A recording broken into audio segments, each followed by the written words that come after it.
और 250 साल पुरानी मस्जिद है हमारी, तो ये नाजायज़ कब्जा कहाँ से आ गया? हमारे बाप दादा परदादा हम मतलब ये तो उनको नहीं देखते चले आए। के आदेश पे तो सब डिपार्टमेंट चलते ही हैं, लेकिन ये डिपार्टमेंट की जो है इसके अंदर बहुत बड़ी नाअहली है कि वो उन्होंने बहुत जल्दी काम किया। हम इस समय खड़े हैं फैज़ इलाही मस्जिद। ये हमारे पीछे आप देख सकते हैं, ये वो मस्जिद है जो 18वीं सदी में बनवाई गई थी और इसके पास से पिछले 2 दिन से इसमें काफ़ी गहमा गहमी इस इलाके में। उसकी वजह ये है कि इसके आसपास का ये अतिक्रमण देख रहे हैं आप, हटाया गया है और ये हटा दिया गया है। सामने आप देखेंगे तो देखिए पूरी फोर्सेस लगी हुई हैं। उसकी वजह यह है, आज है जुम्मे का दिन, तो जुम्मे के दिन ये तमाम कयास लगाए जा रहे थे कि आज लोग एकत्र होंगे, आज ये होगा, आज वो होगा, लेकिन अब बेहद ही शांति से मेरी जानकारी में आया कि आराम से जो है नमाज हुई है। लेकिन हालांकि नमाज पढ़ने बहुत कम लोग आए। इस विषय में हमने बात करने के लिए हमने जब पता किया तो हम आपको दिखाएंगे। वो दाईं तरफ बैठे हैं दिलसाद जी, जो इस कमेटी, इस मस्जिद की जो कमेटी है उसके नायब सदर हैं। तो हम आगे समझने के लिए कि क्या क्या हुआ, वो उनका नज़रिया क्या है, हम उन्हीं के पास चलते हैं। देखिए, कल से तुर्कमान गेट के पास जो फैज़ इलाही मस्जिद है उसके बारे में तमाम तरह की बातें हुई। इसके आसपास का अतिक्रमण हटाया गया, ये कहा गया कि भाई जुम्मे की नमाज होगी तो ये होगा वो होगा। इन सारी बातों को समझने के लिए हम दिलसाद साहब के पास हैं जो नायब सदर हैं इस मस्जिद की कमेटी में। सर, आपका स्वागत है। सब कुछ शांति से ठीक तरीके से हो गया आज? बहुत सही हो गया जी। नमाज की तो बाहर से आए नहीं थे, सब लोग जो यहाँ मस्जिद में थे उन्होंने नमाज़ पढ़ी। बाहर का आदमी कोई नहीं आया, क्योंकि लोगों को जो है पुलिस प्रशासन की तरफ से जो है वहाँ काफ़ी जो है हर चौराहे हर नाके पे जो है पुलिस खड़ी है, मिलिट्री खड़ी है, तो इसलिए बाहर इलाके से कोई नमाजी नहीं आया। हालांकि कमला मार्केट SHO उन्होंने ये कहा था कि भाई जो है आप 25 नमाजी ले आओ, मतलब इतने बड़े इलाके में से हम 25 नमाजी कहाँ से लाएंगे छांट के। तो इसलिए जो है वो जो मस्जिद में थे नमाजी उन्होंने अदा कर ली, जो यहाँ पे आमतौर पे रहते होंगे। अच्छा, तो वो ये वजह रही होगी कि वो लोग डर की वजह से नहीं आए कि माहौल तनावपूर्ण है, या आपने भी सोचा कि क्यों इकट्ठा करके रिस्क लिया जाए? टाइम कम था तो वो डर की और खौफ की तो कोई बात ही नहीं। उसका नमाज की नहीं कहाँ का डर है और किसका डर? जैसे आप बोला ना कि फोर्स लगी हुई है तो लोग आदमी का तनाव लगी हुई है, वहाँ से आने भी नहीं दिया उन्होंने। और मतलब फिर 20-25 जने के पहली वाली नमाज पढ़ ली उन्होंने, ज़्यादातर लोगों ने, किसी ने नहीं पढ़ी, किसी ने घर पे पढ़ ली। और यहाँ टाइम सबसे आखिरी में होता है कि भाई जो लोगों की इधर उधर के रह जाए तो लोग आ जाएँ नमाज अदा कर लें। तो इसलिए यहाँ जो नमाजी थे वो यही जो मौजूद थे अंदर उन्होंने ही पढ़ी है। दिल साहब, तमाम चीज़ें इधर उधर से आती, चूँकि आप मुख्य व्यक्ति हो कमेटी के, तो 2-3 चीज़ें मेरे दिमाग में आई। कल मैंने जो पढ़ा कहीं वो बोल दिया, लेकिन ये जो इधर जो एक बारात घर था या जो ये डिस्पेंसरी वगैरह थी, ये तो मस्जिद 18वीं शताब्दी की है, सब जानते हैं, ठीक है ना। लेकिन ये जो ये इसको आप अवैध मानते हैं या इसका भी निर्णय होना बकाया था, अदालत में इंतज़ार किया जाना चाहिए था? सर, अतिक्रमण था या नहीं था, इसका फैसला हो गया था, नहीं हो गया था, आपका नज़रिया क्या है? देखिए, सबसे सवालों में सबसे गलत सवाल ये आता है कि ये नाजायज़ कब्ज़ा था, जिसको कि हम इस बात को खंडन करते हैं कि ये नाजायज़ नहीं था। ये वक्त की लैंड है और 250 साल पुरानी मस्जिद है हमारी, तो ये नाजायज़ कब्ज़ा कहाँ से आ गया? ये कोई भी आके कह देगा नाजायज़ कब्ज़ा, तो उसको कहने से नाजायज़ नहीं हो जाएगी। तो अब ये जो इतनी पुरानी मस्जिद है तो उसमें कोई तो बात है ना, मतलब ये हमारे बाप दादा परदादा हम मतलब ये कि उनको नहीं देखते चले आए। मस्जिद को तो MCD के लोग भी कह रहे हैं बिल्कुल पुरानी है, मस्जिद को हमने टच भी नहीं किया है, लेकिन वो उसके अलावा जो 1000 गज का 1000 फीट के आसपास है उसकी बात कर रहे हैं। इसके अलावा ये कब्रस्तान था, दरगाह फैज़ इलाही, सैयद दरगाह फैज़ इलाही, जो हमारे बहुत बड़े बुजुर्ग गुजरे हैं, ये उनका यहाँ आस्थाना कब्रस्तान था।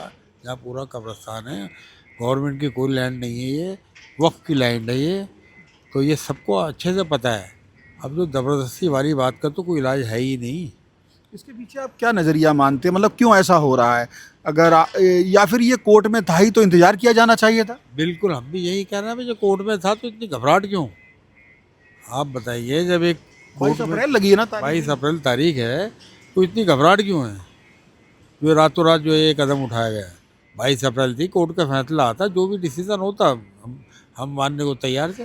दिलशाद साहब, जैसे अब अदालत में आप गए होंगे, आपके लोग गए होंगे, आपके वकील भी होंगे, तो 22 अप्रैल को जब तारीख दी तो अदालत ने स्टेटस को क्यों नहीं दिया, इस पर कोई चर्चा हुई?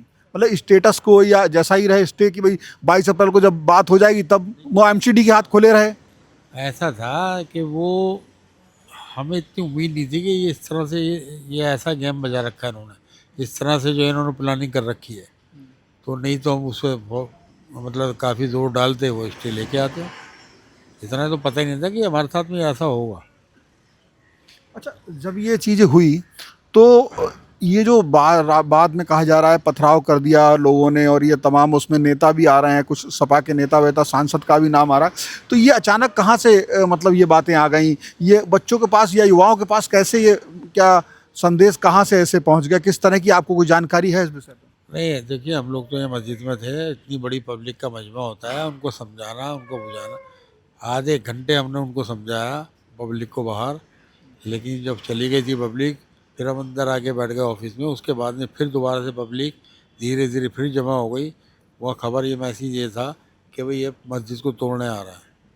तो उसी पब्लिक का जो है हजूम कम नहीं हो रहा, ज़्यादा ही हो रहा था। उस पब्लिक के अंदर बहुत सारे ऐसे बलवाई भी होते हैं जो चाहते हैं झगड़ा हो, लेकिन ज़्यादातर लोग ये चाहते हैं कि झगड़ा ना हो। हमने समझाया अच्छे से लोगों को, पब्लिक चली गई, धीरे धीरे फिर जमा हो गई बाहर। एक मेरी यहाँ पर एक अमन कमेटी के आपके सदस्य से भी बात हुई थी, तो क्या आपको उसमें लिया गया कॉन्फिडेंस में कि भाई हम आ रहे हैं, आप लोग आ जाइए, कहीं मस्जिद को नुकसान ना पहुँचे? ऐसे कुछ लोग यहाँ आप लोगों के बुला के खड़े किए गए थे? हमारे पास तो यहाँ से कोई लोग नहीं आए थे कि भाई हम इस तरह से। एक शहजाद हैं कोई आपके यहाँ, उनसे मेरी मुलाकात हुई, बोले हम यहाँ खड़े रहे, हमें रोका भी, हमें बताया भी कोई ऐसी पवित्र पाक पुस्तकें हैं तो वो भी हटा लीजिए अगर कुछ नुकसान होता है। ऐसा कोई, ये सब बातें खाली हवाई हवाई हैं, ऐसा कुछ हुआ? नहीं, वो जो भी है, वो जो जिन पे ये खबर थी कि मस्जिद तोड़ने आया, तो वह मस्जिद में तो कुरान पाक रखे होते हैं, तो उनके लिए तो फिर आदमी सोच सकता है और कह सकता है ये वाली बात भी। अच्छा, वो कई सारे होते होंगे पढ़ने के लिए। लेकिन जो कुरान मजीद होता है, हमारी जो धार्मिक किताब है जिसको हम मानते हैं, तो वो किताब के मुतालिक उन्होंने कहा होगा ना, उन्होंने गलत नहीं कहा, सही कहा होगा। अच्छा, मैं एक चीज़ देख रहा था, या कि रसोई ऊपर का सामान टूटा था, ये यहाँ किनारे पर बहुत सारे चप्पल जूते पड़े हुए थे, क्या लोग भागे वहाँ पे या क्या? यहाँ उस समय कुछ लोग थे? रात के कितने बजे हुआ ये वैसे? चप्पल तो है हमारे यहाँ, बाथरूम जो है ना, बाथरूम के बाहर चप्पल होती है, तो बाथरूम के बाद चप्पल होती है, जैसे मस्जिद का हिस्सा है, यहाँ चप्पल नहीं लाते पहन के। तो अब जब जो है यहाँ से बाहर जाएगा तो चप्पल पहन के दूसरी फिर बाथरूम में जाएगा। वो चप्पलें वो होती हैं। वो होंगी, मैं उसे देख के समझा कि हो सकता है कुछ लोग यहाँ हो जो टूट फूट हुई तो भगदड़ मची या भागे, ऐसा कुछ? नहीं, ऐसा कुछ नहीं, ऐसा कुछ नहीं है। पब्लिक तो यहाँ थी नहीं जब वो तोड़ फोड़ हुई है। अच्छा, ये वैसे सही टाइम क्या है इसका, किस समय शुरुआत की, कुछ जानकारी है आपको? 1:15, 1:15 1:15 पर ये सही टाइम है? शुरू कर दिया उन्होंने 1:15 पे।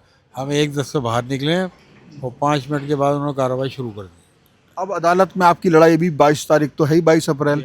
आपके वकीलों को आपने बताया कि ये सब हो गया, उन्होंने बताया कोई कानूनी रास्ता बचा था इसे रोकने का? नहीं गए में अभी हमारी एक टीम वहाँ गई भी है वकीलों के यहाँ, बातचीत चल रही है, जो भी अच्छा कदम होगा वो उठाया जाएगा।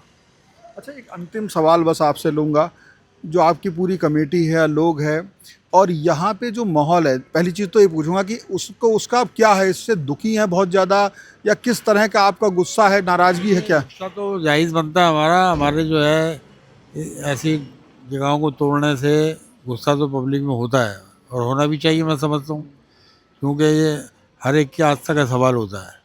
क्योंकि यहाँ जो है इतने मरीज़ आते थे, 30 रुपए के अंदर दवाई लेते, 3 दिन के लिए, 3 दिन में 3 दिन की दवाई 30 रुपए में, इसमें क्लिनिक में? हाँ जी। अब बताइए, वहाँ लोगों को इतनी तकलीफ, 350-400 मरीज़ रोज डेली आते हैं यहाँ, तो तकलीफ़ की बात तो है ही। गरीब आदमी कहाँ जाए? तो वो इसके लिए बहुत दुख की बात है, तकलीफ़ की बात है। गरीबों की शादी है, ओपन जगह है, टेंट लगा के अपनी शादियाँ लोग कर लेते हैं, तो उनको भी तकलीफ़ बहुत है।